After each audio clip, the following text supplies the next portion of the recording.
Hello, Awakening Artists. This is BJ. Thank you so much for joining me on this second video. Yay! I want to talk about something that I was having some difficulty with today. And I know that a lot of us have this difficulty, especially when we're going through injuries or just even getting simple vacation time. We don't know what to do with ourselves during downtime. Whoa!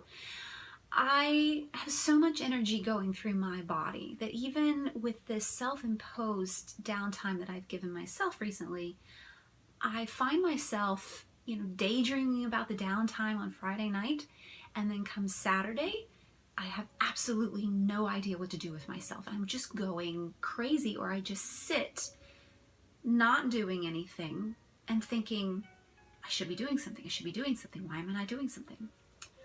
Oh my goodness. So I wanted to talk about how I got through the day. It's funny because, I'm exercising my artistic muscle Monday through Friday, as well as going to school and being academic. You would think that come Saturday and Sunday, I wouldn't want to be doing anything creative. Really not the case. And I didn't realize that about myself until I just got so super frustrated with sitting and letting the wheels turn that I finally put on some affirmations. And I found a really great, what's it called? It's called Power Thoughts Meditation Club. And they're on YouTube. Sorry, I gotta fix this. I am my own camera woman. Yeah, Power Thoughts Meditation Club. Check it out on YouTube. Really, really great. I super happy with it. I did about 2 hours today, and it really started getting me out of my rut, because I think my big problem was I wanted to use my downtime for, cleansing my headspace and my spiritual space. So, and I wasn't doing that. I was just sitting. So, but I didn't push myself into it. And this is what I did. Over Christmas, I got myself a gift. Now this is a trend right now I think is really super awesome. They're adult coloring books.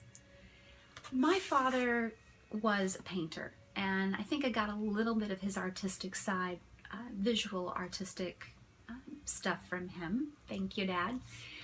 But I never get to exercise that muscle. So today was a really great time to do that. So I pulled out my book. Now this is by, I think I'm saying it right, Johanna Basford. I found it in a Staples over Christmas, like I said. This is called The Secret Garden, an Inky Treasure Hunt and Coloring Book. I'm very girly. Anyone can tell you I'm extremely girly. In the summer I'll be wearing flowers in my hair. I'm kind of hippy-dippy that way. But it's got a really cool page that I actually started with. And I had mentioned to I actually was texting my mother one night over Christmas after I bought the book and showed her the first page that I started. And it's bugs! All God's creatures. All the universe's creatures. So anyway, you can get books that have this kind of stuff, or all the girly stuff too. And let's see, there's one in here that I started that the all-knowing owl. So, like I said, there's just many different kinds of these books. And I just sat with the YouTube affirmation for about 2 hours, and I just colored and colored and colored. Really simple. I wasn't, making a Van Gogh or anything, but I was just, exercising that part of me and that seemed to be the gateway to getting me out of my negative headspace. And by the way, I have to show you guys something. Not only have I been on downtime this weekend, but I've been on 2 weeks of downtime from contacts. It's been a big joke in class. You have to see me in a ballet class with these things on. Constantly. And of course pirouettes, no, I've got to take them off. Anyway, so I'm going to be squinting at the computer screen, because if I do wear these, you can see the reflection and it doesn't quite work. Not made for TV. Okay, so that seemed to be a gateway for me. I went a little backwards here, that's okay. So, and then I thought, well, I was still in my nightgown. Yes, it was about 2 o'clock in the afternoon. But after doing the affirmation, listening to the affirmation and coloring at the same time, my brain started to change, my energy started to change. So when and I got into my bath. And now, I said in my last video that I connect very strongly with water. It changes me energetically very quickly. So I got into my bath and I did my daily chakra work. And it woke me up enough where I was motivated to get back out in the living room and roll out my muscles, which is, you know, I think dancers are the worst at stretching. You'd think we'd be the best. I've known so many dancers that, you know, once we get home, we just want to relax. We don't want to even stretch. But boy, does our body need it. So that was really helpful. And then, yes, I did a Netflix binge, and I'm super grateful for it. Yeah, I watched some TV shows. I gave myself that downtime too, because I felt like I had already done something for my body. So I no longer felt guilty to sit and do nothing. I had done things. I always have to bookend my actions, whether relaxing actions, creative actions, or work actions, with just doing nothing.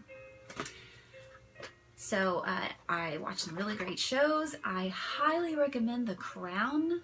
If you haven't seen it, really, really, really well done. Not sure if all of it's accurate. It's about the royal family in England. Just really super fascinating stuff. And then I just opened the windows to the apartment and the doors. Now we're very grateful here. We live in Coney Island on the beach. I mean, the boardwalk is across the street. It takes me 5 minutes to get to the water. And they really cleaned it up in the last few years. And it's just super, super nice to have that there. And we have a balcony, so you can go out on the balcony. Now there's actually a snowstorm going on in Boston right now in Connecticut. We just got rain. And tomorrow it's supposed to be amazing. It's going to be mid, I think, to upper 50s. I'm super excited. And my plants are excited too. I really believe that nature is super, super important for all people, but especially empaths like artists. So when I opened those windows and doors, I wanted to go up to my plants and say hello. Yes, they're living beings. If you think about it, they're constantly growing. They're constantly creating new buds. They're creative beings like we are. So they're there not just to give us oxygen, but to revitalize our energy. So I went over to them and I touched them and I smelled them, and tomorrow I'll be putting them out on the balcony so they can get some life force in them as well, and not just stale inside the apartment air. And I personally love herbs. I'm obsessed with having one day an English herb garden. So I've got the makings, I've got the start of one right now. I've got my peppermint, I have my salvia, I have my rosemary. I'm trying to figure out how to grow lavender indoors during the winter. But God, there's so much to be said for aromatherapy and how it changes your energy as well. So just going up and just smelling them, and, you know, rubbing the peppermint leaves in your fingers and just letting it get into your body. And wow, my day has been so much better ever since. And now we are at 10 p.m. and I was ready to do this show and I felt inspired to do this show from what had happened today. Wasn't sure what I was going to talk about. And then it just came to me. So get blissed out in what you do, your gifts, your divine gifts as artists, and downtime. Give yourself some gateways into getting out of your head and getting into your creative space if that helps you in your downtime. Stuff you don't usually do. And connect with nature. And I will see you next week. Mwah.